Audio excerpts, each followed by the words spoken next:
Hello, আগের দিনের ব্লগে দেখলে আরুষি ফ্ল্যাট রেস করে থার্ড পজিশন পেয়েছে। তারপরে ওর স্কুল ছুটি দিয়ে দিল, আমরাও গ্রাউন্ড থেকে বেরিয়ে এলাম। আর এই দেখো কত গসিপ থাকে, মানে এতক্ষণ ধরে ওরা গল্প করতে পারেনি, মনে কত গল্পও জমেছিল, মন খুলে গল্প করছে। তারপরে এখানে আমাদের যারা ফ্রেন্ডরা ছিল, আরুষির যারা ফ্রেন্ডরা ছিল, উইনার হয়েছিল, তাদের একসাথে মিলে সবাই মিলে ফটো তুললাম। আর এখানে যথারীতিভাবে আমার ফ্রেন্ডরা আরুষিকে উস্কে দিচ্ছিল যে আজকে কিন্তু মার কাছ থেকে সব থেকে বড় চকলেটটা তুমি নেবে। যদিও বা আরুষি চকলেট খায় না, তবুও ভাবলাম এত মেহনত করেছে, ওর তো কিছু পাওনা আছেই।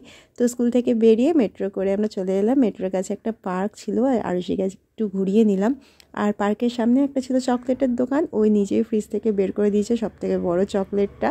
তারপরে বাড়িতে এসছে, নিজের মেডেলটা নিয়ে খুব ব্যস্ত। কোথায় রাখবে, বাইরে রাখা যাবে না, শোকেসে যেখানে সব কিছু শোপিস সাজানো থাকে ও কিন্তু ওখানেই রেখে দিয়েছে।